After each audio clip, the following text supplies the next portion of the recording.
Please note, The Phantom Lover was published in 1921 and may contain period-typical racism, sexism, or other disquieting content. Hi, I'm Morgan, and today I will be reading Chapter 5 of The Phantom Lover by Ruby M. Ayres. Chapter 5. Mickey passed 3 days before he made any attempt to see Esther Shepstone again. Days that seemed like a month at least, and during which he lost his appetite and forgot to smoke. That she did not particularly care if she saw him again or not, he was miserably sure. She had no thoughts for anyone but Ashton. He felt as if he could not settle to anything. On the third morning, Mary Delland rang him up. He had told her many times that her voice on the telephone cheered him, but today it made him frown. He tried to answer her cheery, "That you, Mickey?" as cheerily, but he knew it was a failure. "What's the matter?" she asked quickly. "Aren't you well, or are you cross?" There was a hint of laughter in her voice. She had never known Mickey cross. He was always the cheeriest of mortals. Mickey grabbed at the excuse she offered him. "I've got a brute of a headache," he said. "Poor old boy!" The pretty, sympathetic voice irritated him. "Come out for a walk. It will do you good." Thanks awfully, but I don't think it would. I'm a perfect bear. You'd hate me. Some other time." There was a little pause. Mickey could have kicked himself as he remembered on what terms they had parted. It was not her fault that a miracle had happened since then to metamorphose the whole world. He supposed uncomfortably that she was just the same as she had been when he last saw her. He knew she must be wondering why he had stayed away so long. He tried to soften his words. "I'll look in tonight, if I may. Sorry to be such a bear." She answered rather dispiritedly that it was all right, that she was sorry he felt ill. It was a relief when she rang off. He took his hat and went off to call on Esther. He felt that he could settle to nothing till he had seen her again. There was a curious jealousy in his heart about Ashton. He would have given anything he possessed to be able to disillusion her, but knew it was impossible without hopelessly compromising himself. It was a bitter disappointment to find that she was out when he reached the boarding house. His face fell absurdly when he turned and walked away. He wondered if she really was out, or only out to him. After a moment he laughed at himself. A few days ago he had not known there was such a person as Esther Shepstone in the world, and yet now here he was, consumed with jealousy because she was not in when he called. He took a taxicab back to the West End. He walked about for half an hour, staring aimlessly into shop windows, then went back to his rooms. He could not understand his extraordinary restlessness. He had only once before felt anything like it in all his life, and that had been the first time he ever backed a horse, and was waiting a wire from the course to say if the brute had won. He recalled the fever of impatience that had consumed him then, and laughed. After all, it had been nothing compared with this. Driver came into the room. "If you please, sir, Miss Mason has been on the phone. She said would I ask you to meet her for tea." Mickey did not look enthusiastic. He liked June awfully, but today everyone and everything seemed a bore. "Tea? Where?" he asked vaguely. "Miss Mason said that you would know, sir. The same place as usual." "Oh, all right." Mickey looked at the clock and sighed. After all, June was always amusing. He went off almost cheerfully to the unpretentious club of which she had spoken to Esther. He had to wait in the lobby while a boy in buttons fetched June to him. She came downstairs looking very much at home and smoking the inevitable cigarette. It was one of June Mason's charms that she always managed to look at home wherever she was. She had taken off her coat, but she wore a green hat with a gold ornament that suited her to perfection, set on her dark head at a rakish angle.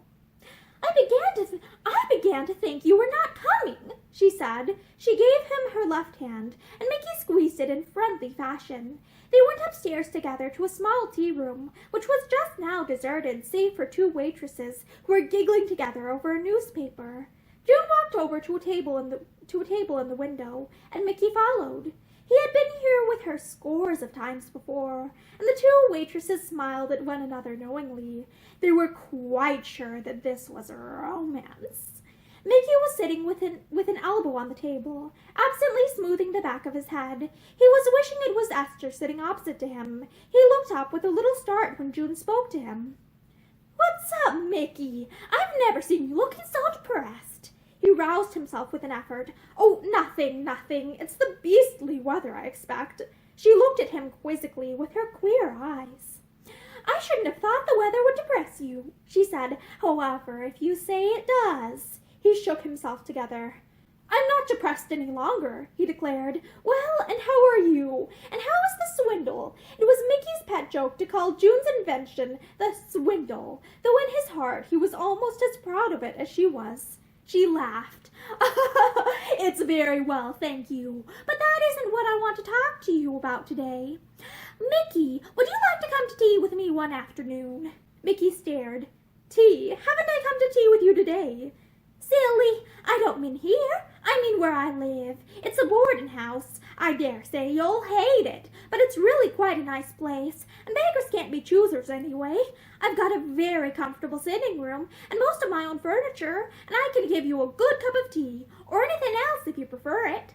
"I shall be delighted." Mickey looked puzzled.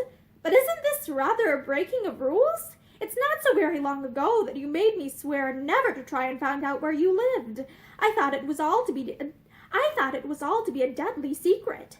"So it was, but I've decided to admit you. I know you're safe. And, Mickey, wouldn't you like to meet the dearest, prettiest, most attractive little girl?" Mickey moved his chair back in mock alarm. "June, you're not turning matchmaker. If you are, I give you fair warning that our friendship will have to end once and forever. I'll put up with a lot from you, but not this, not—" "Don't be an idiot," said June calmly. There isn't the slightest fear. And anyway," she added with a half sigh, "she's engaged, so it wouldn't be any good. But I want you to help her. Oh, I know, I'm always bringing you foundlings to help and look after. But you've got such a big heart, and such a big banking account," she added audaciously. "Well, go on," he said resignedly. "Who is the foundling this time, and what am I to do?" Mickey laughed. "She's a darling," June said warmly. "I've only known her for 4 days. She lives in the same house. I took a fancy to her from the first moment I saw her. No, it was before that. It was when I first heard her name." Mickey raised his brows. What a creature of impulse. My dear, you'll burn your fingers badly someday." "And when I do," said Miss Mason sharply, "I shan't come crying to you for sympathy. However, well, she's poor. She's one of those horribly poor, frightfully proud people whom it's impossible to help. I've tried all ways. I asked her to go shares with my sitting room, and she said she couldn't afford it. She'll hardly let me give her a cup of tea or coffee for fear I should think she's sponging on me. She seems most frightfully alone in the world. She says she engaged to a man, but he's abroad, and I'm sure he's not nice anyway. He's only written to her once since I've known her, at all events, and this morning when there wasn't a letter, I know she went back to her room and cried. I knocked at the door, but she wouldn't let me in." She paused and looked at Mickey for sympathy. He half smiled. He knew how enthusiastic June always was about everything. "Well, and what do you want me to do for this damsel in distress?" he asked gently.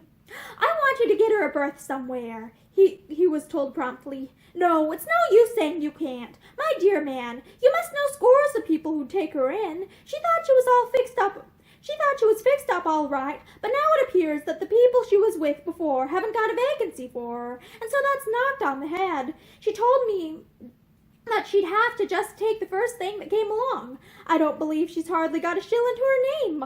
I offered to take her into partnership with me. I said we'd go traveling together for my beauty cream, but she wouldn't hear of it. She's so proud." And here a sound of tears crept into June Mason's voice.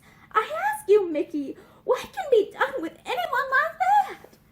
Mickey shrugged his shoulders. "If she'll take anything that comes along, she ought to get a job pretty soon," he said laconically. "I'll speak to a man I know. Can she write a decent hand and all that sort of thing?" "Of course she can, but I want a good berth, mind you. I've never been so fond of any anybody as I am of her. She's awfully worried about this horrid man she's engaged to. She doesn't say much about him, but this morning she said that there didn't seem to be anything to live for, and her eyes looked so sad. Mickey smiled at her serious face. You'd make an eloquent appeal in a court of law, he said. He took a pencil from his pocket and an envelope. Give me her name and address, and I'll see what I can do. I don't promise anything, mind you, but I'll see what I can do. You're a dear, said June warmly. I know you were the one to come to. I'm quite sure when you've seen Esther you'll... What's the matter, Mickey? Mickey had looked up sharply. His face had paled a little. What name did you say? He asked. He never knew how he managed to control his voice. His heart seemed to be thumping in his throat. What name did you say? He asked again, with an effort. I did not catch it. It's Esther, said June. Esther Shepstone. And that is the end of Chapter 5 of The Phantom Lover by Ruby M. Ayres. Thank you for listening to this chapter with me, and have a great day.